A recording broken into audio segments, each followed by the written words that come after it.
This is the Google Nest Doorbell Battery Edition. No wires needed, just charge it and mount it anywhere. You get crisp HD video, even at night, and instant alerts right on your phone when someone's at the door. You can talk to visitors through the app, and it even tells you the difference between people, packages, animals, and cars. The battery lasts for weeks on a single charge, making it super low maintenance. Simple, smart, and easy security for your front door.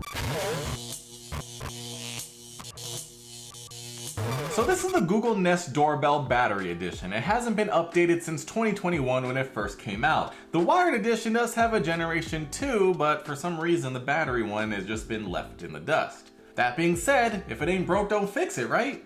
Right? Now from what I heard, the battery life on this thing isn't very good. It lasts 3 to 4 weeks between charges, and then when it comes time to recharge it, for some reason using the USB Type-C port, it takes about 5 hours to fully charge.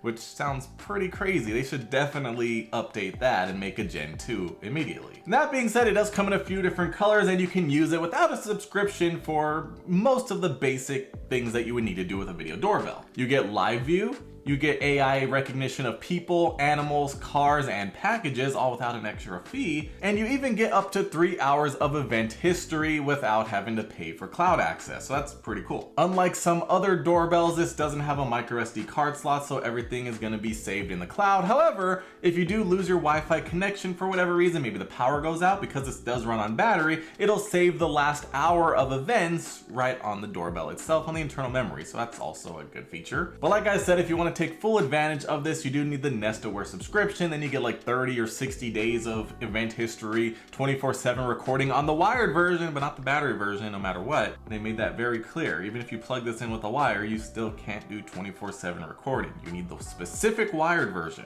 But other than that, it sounds like it does everything I need for free, so why not? As you can see right here, I do have the linen color, which is a bit of a khaki tan color, which looks very nice. Now inside the box we have this getting started card, and it has a simple 1, 2, 3 step installation setup process. You just plug it into an outlet with the USB-C port so it can charge up. You open your Google Home app and add the doorbell, and you scan the QR code that my finger is currently covering. I'm not going to walk you through it because it's literally that simple. Now keep in mind that's if you got it brand new. If you happen to get it from somebody else and you need to factory reset it, you do have to hold a little needle inside this pinhole for about 20 seconds for it to factory reset so you can set everything up. It's very simple though, so don't worry about it. Also, the QR code is under my finger on the device as well. Also inside the box we have a USB Type-C charging cable, a paper guide so you can drill holes in your wall, the metal mount for the wall, a 20-degree angled mount that you can add to the wall in case you want to angle it to the left or the right, including all the little accessories that you need to mount this on the wall, including, you know, some wires. But remember, like I said, if you do choose to wire the battery version, you still cannot use it for 24/7 recording no matter what. I don't know why, but they made that very clear. So now without further ado, I'm gonna go get this thing installed real quick. It's literally so easy. You just drill a couple of holes in the wall and mount it.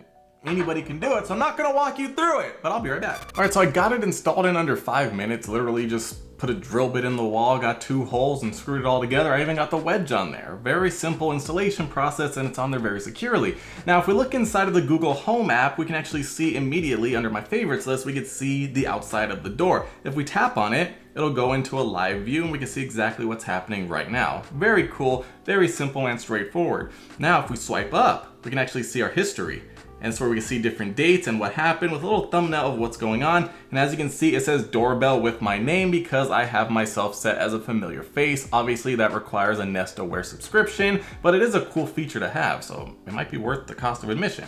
So if we tap on that, we can see we have 7:20 p.m., 1 minute and 19 seconds.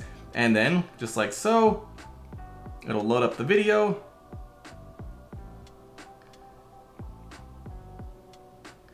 And there we go, here's the video. As you can see, it's got my full body view because we do have that nice wide angle lens that's going vertically, which is very nice. And as you can see on the bottom left of the video, we do have motion detected, a familiar face, as well as, what is that third one? I don't know what that is. Not sure what it is, but if we go in here, we can see the faces that it found and also your face library. You can confirm if the event was correct based on the AI description, as well as the activity zones. Look at that, very cool.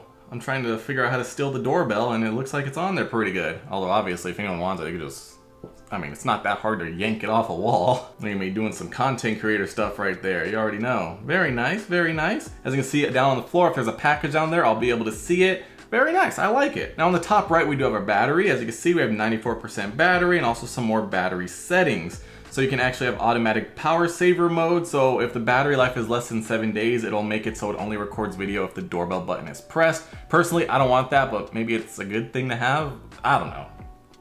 It's up to you. Then we have battery usage. We have more recording balanced or more battery life depending on what you want.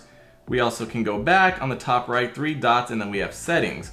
So inside the settings, we have a bunch of different options. We can see device information, notification settings, so you can be notified for people, packages, animals, vehicles, motion, etc. And with push notifications, and you can have it set to only notify you if you're away from your Google Home. Very nice. If we go back, we also do have battery, which we already saw. Then we have events, so you can customize your events. So we have scene events, which are basically the same thing. People, animals, packages, vehicles, and motion, and familiar face detection, as well as activity zones, so you can actually make it so it only picks up stuff in the zone. So for example, I could have it set to be, let's see, if we go down here, bring it like this, make it so it's basically only on my property, since I don't care what the neighbors are doing and they're definitely going to be setting this off all the time. I can just have it like this. Now within the zone, you can have it notify you for people, packages, animals, vehicles, and motion. I'll just turn everything on because I want everything in that zone, except for vehicles. I guess I don't need that on. Then we have doorbell, and doorbell's actually pretty cool because you can have it actually announce that somebody rang the doorbell on all your Google Home devices around your house. Even your TV, it'll pop up and be like, hey, someone's at the door, or Rodrick's at the door, depending on if it's a familiar face or not. Someone's at the front door. Very cool, love that. Like, you don't even need your own chime, it'll just chime all your Google Home devices. Pretty cool, right? You can also adjust the doorbell theme, so when somebody presses it, the sound that they hear, I put it on Westminster because I think it sounds a little bit fancy. Then we have video settings, which is a must, of course. So we have our video history. I have it on a 30-day event history because I'm on Nest Aware right now. We also have wake up sensitivity, low, medium, or high. Maximum event length, up to 3 minutes and down to 10 seconds. But if it's an emergency or a doorbell, it'll record for a full 3 minutes.